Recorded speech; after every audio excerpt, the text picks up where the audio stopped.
নমস্কাৰ অন্য খবৰলৈ ষ্টুডিঅ'ত নয়না ঢকুৱাখানাত অৰুণোদয় আঁচনিক লৈ উত্তপ্ত পৰিস্থিতি ঢকুৱাখানা পঞ্চায়তৰ কাৰ্যালয়ৰ আচবাব পত্ৰকে ধৰি অন্যান্য সামগ্ৰী লণ্ডভণ্ড কৰি জ্বলাই দিয়াৰ অপৰাধত 5 গৰাকীকৈ মিচিং জনগোষ্ঠীয় নেতা কৰ্মীক জেল হাজতলৈ প্ৰেৰণ কৰা হয়।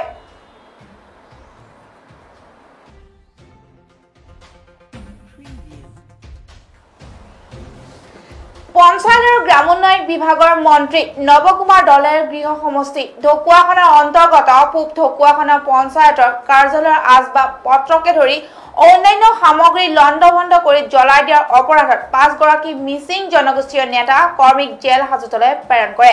তেওঁলোক হ'ল ভাইটি দলে, মনোজ পেগু, ডেনি পেগু, বিশ্ব টাইট আৰু হিৰুদ পেগু। উল্লেখযোগ্য যে হিৰুদ পেগু TMPK কেন্দ্ৰীয় সমিতিৰ প্ৰাক্তন উপ সভাপতি হোৱাৰ লগতে তেওঁৰ পত্নী গুণলতা কুটুম মাতমৰা পঞ্চায়তৰ গণশক্তি দলৰ পৰা নিৰ্বাচিত সদস্য। আনহাতে ঢকুৱাখানাৰ একৰীয়া গাঁৱৰ অমিয় পেগুৰ পুত্ৰ ডেনি পেগু মাতমৰা আঞ্চলিক MMK সভাপতি। ইফালে আন কেইগৰাকী অভিযুক্ত ক্ৰমে পূব ঢকুৱাখানা পঞ্চায়তৰ বান্দেনাৰ মনেশ্বৰ দলেৰ পুত্ৰ ভাইটি দলে, ফুমামিনি গাঁৱৰ জিতেন পেগুৰ পুত্ৰ মনোজ পেগু আৰু 2 নং থেকেৰাগুৰিৰ মহেশ্বৰ টাইটৰ পুত্ৰ বিশ্ব টাইট। এই আটাইকেইগৰাকী ৰাজহুৱা সম্পত্তিত ধ্বংসকে ধৰি উচতনিমূলক কথাৰে সাধাৰণ ৰাইজক বিপদে পৰিচালিত কৰি আইন ভংগ কৰাৰ অপৰাধত ভুৱা গোচৰ জাপি দি অন্যায়ভাৱে গ্ৰেপ্তাৰ কৰি বৰ্তমান ন্যায়িক জিম্মালৈ প্ৰেৰণ কৰিছে ঢকুৱাখানা আৰক্ষীয়ে। নিৰ্দোষী বিশ্ব টাইটৰ পৰিয়ালে ন্যায় বিচাৰিছে। এতিয়া বিশ্ব তাৰিখ মোৰ দেৰ হয় নিজৰ এতিয়া বিশ্ব তাৰিখক যে কিটো দুখত নিছে পুলিচ প্ৰশাসনে কেনেকুৱা দুখত নিছে আমি সেইটো সঠিক নাজানো, কিন্তু আমাৰ মতে বিশ্ব তাৰিখৰ কোনো দুখ নাই, কোনো অপৰাধ নাই। আমিও ভাবো অপৰাধীক শাস্তি দিব লাগে, কিন্তু নিৰপৰাধীক শাস্তি দিয়াটো আমি নাভাবো। বিশ্ব তাৰিখ মোৰ নিজৰ দেৰ হয়। বিশ্ব তাৰিখৰ কোনো তেনেকে দল সংগঠন, কোনো ৰাজনীতি আজিলৈকে খেলি পোৱা নাই, কাৰো দলত গৈ পোৱা নাই। কিবা এটা দলত যে তেওঁ ফচিছে আমি সেইটো ফচাইছে সেইটো আমি নিবিচাৰোঁ। তেওঁৰ গাত একো দুখ নাই। গতিকে তেওঁক যে এনেকৈ কৰ্দৈগুৰিত তেওঁ গৈছিলে, আমাৰ 3জন ব্যক্তি গৈছিলে কৰ্দৈগুৰিত আলহী খাবলৈ বুলি। আমিও নাজানো সেইদিনা যে আলহী খাবলৈ যাব, কিন্তু কথাটো তাত যে কিবা এটা হৈ আছে বুলি অফিচ জ্বলিছে, চকী জ্বলিছে, সেইবোৰ জ্বলাইছে, সেইবোৰ আমি নাজানো। আমাৰ গাঁওখনো নাজানে বা কোনো কাৰো কাণত সেইটো শুনা পোৱা নাছিলোঁ। তেওঁলোকে নজনাকৈ গৈছিলে বাটত তেওঁলোকে তেনেকৈ পেচাব কৰি থাকোঁতে 2খন প্ৰশাসনৰ গাড়ীয়ে আহি তেওঁলোকক পালে বুলি কৈছে। তাৰপিছত কেনেকুৱা সূত্ৰত তেওঁলোকক পাই নিলে, কি সূত্ৰত তেওঁলোকক জেললৈ প্ৰেৰণ কৰিলে, আমাৰ গাঁও ৰাইজে গৈ থানাত সেইখিনি প্ৰশ্ন কৰিবলৈ যাওঁতে পুলিচ প্ৰশাসনে আমাক কোনো গুৰুত্ব নিদিলে। অকল আইনমতে যাব বুলি আমিও জানো, কিন্তু আইনেও আমাক প্ৰশ্ন এষাৰ সুধিবলৈ চেষ্টাটো দিব লাগে। এতিয়া আপোনালোকে কি বিচাৰে? এতিয়া আমি বিশ্ব তাৰিখ যেতিয়া নিৰ্দোষী, সম্পূৰ্ণ নিৰ্দোষী, তেওঁক যে তেওঁৰ লগত 2জনক যেনেকৈ মোক ন্যায় দিলে, তেওঁলোকৰ লগতে আমাৰ বিশ্ব তাৰিখকো ন্যায় দিব লাগে বুলি আমি বিচাৰোঁ।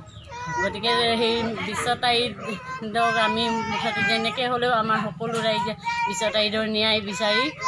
আৰক্ষী কি ক'ব বিচাৰিব? আৰক্ষী পদক্ষেপক কি ক'ব বিচাৰিব? আৰক্ষী পদক্ষেপক কি আৰু মই ইমান ক'ব নাজানো। লাগে মুঠতে ন্যায়। আৰক্ষীয়ে কি কৰিছে আমি সেইবোৰ নাজানো। আমাৰ মতে মুঠতে আমাৰ মতে বিশ্ব তাৰিখ বিনা দোষী, নিৰ্দোষী। তেওঁৰ গাত কোনো নাই। বডি ফিগাৰ তেওঁ কাৰোবাৰ লগত মিলিলে বুলি যে, চোলা ড্ৰেছ মিলিলে বুলি যে তেওঁক অপৰাধী বুলি জেললৈ আৰক্ষী পুলিচ প্ৰশাসনে কৰাটো আমি নিবিচাৰোঁ। কোনো ৰাইজে নিবিচাৰে বা কোনো নিবিচাৰে। গতিকে মুক্তি লাগে। গতিকে আমি পুলিচ প্ৰশাসনলৈ বা মুখ্যমন্ত্ৰী ছাৰলৈ এটাই অনুৰোধ যে আমাক বিশ্ব তাৰিখক ন্যায় লাগে, উচিত ন্যায় লাগে, উচিত বিচাৰ লাগে। ইমানেই মোৰ। আৰু বিশ্ব তাৰিখ যোৱা বুধবাৰে 13 তাৰিখে আমাৰ এই গাঁৱৰ পৰা আলহী খাবলৈ গৈছিলে তেওঁ।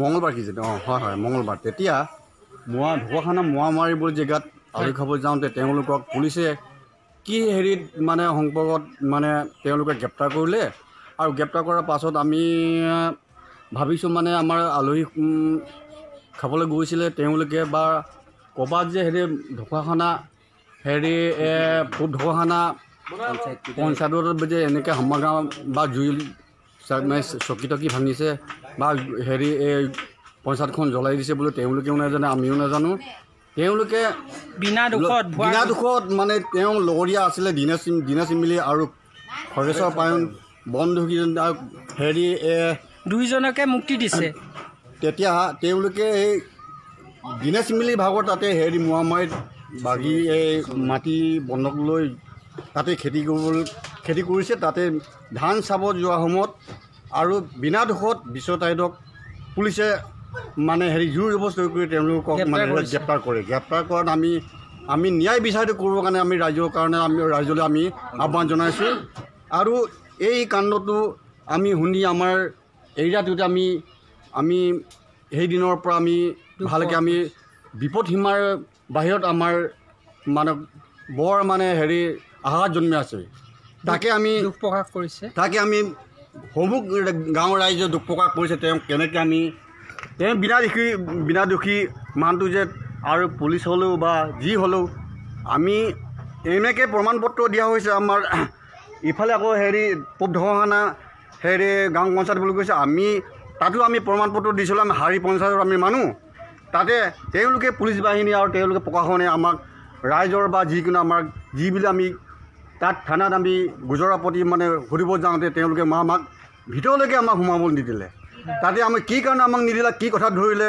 আৰু কি কাৰণে ইমান দিন বন্দী হৈ আছে তেওঁলোকক বিষয়ে আমাক খুলি আমাক নক'লে তাতে আমি উপায় নোপোৱাত আমাৰ গোটেই মানে সমূহ মানে আমাৰ ৰাইজে তাতে আমি বাহিৰত মানে থানাৰ বাহিৰত আমি হেৰি অৱস্থান হোৱাকৈ আমি নোখোৱাকৈ তেওঁলোকক মানে খাতিৰ কৰিছিলোঁ সেই খাতিৰ তেখেতলোকে আমাক আৰু সুধিবৰ কাৰণেও আমাক আমাক দিয়া নাই এছ পিজনৰ নামটো তেখেতৰ নামটো মানে কি আছিলে মই নামটো পাহৰিছোঁ প্ৰণৱ পেগু তেখেতে আৰু তেখেতেও আমাৰ ব্যক্তি কেইজন মানুহ সোমাই গৈ তেখেতক সুধোতে তেখেতে আকৌ আমাক দম দি পিনি আপোনাৰ ইয়াত কি আছে বুলি আপোনাক কি কৰিব ইয়াত আহিছে বুলি আমাক দম দিয়া হয় তেখেতে তাতে তেখেতে দম দি তেতিয়া আমাৰ ব্যক্তি কেইজনমান ক'লে আমাৰ হেৰি ছাৰে আমাক মাতিছিলে সেই কিবা এটা চৰি ল'বৰ কাৰণে বুলি মাতিছে বুলি কওঁতে তেতিয়া হ'ব বুলি কৈ তাতে তেওঁ মানে কি ক'লে কি নক'লে তেতিয়া তাৰপিছত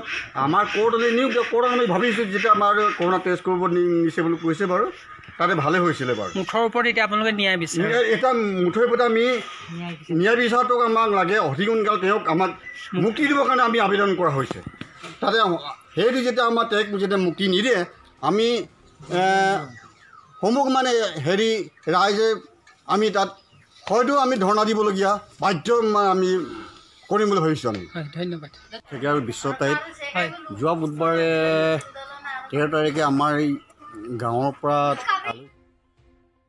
এই খবৰটোৰ সৈতে ষ্টুডিঅ' মজিয়াৰ পৰা মই নয়না বিদায় লৈছোঁ চাই থাকিব পৰৱৰ্তী খবৰ বাবে ৰাইজৰ দ্বাৰা ৰাইজৰ ধন্যবাদ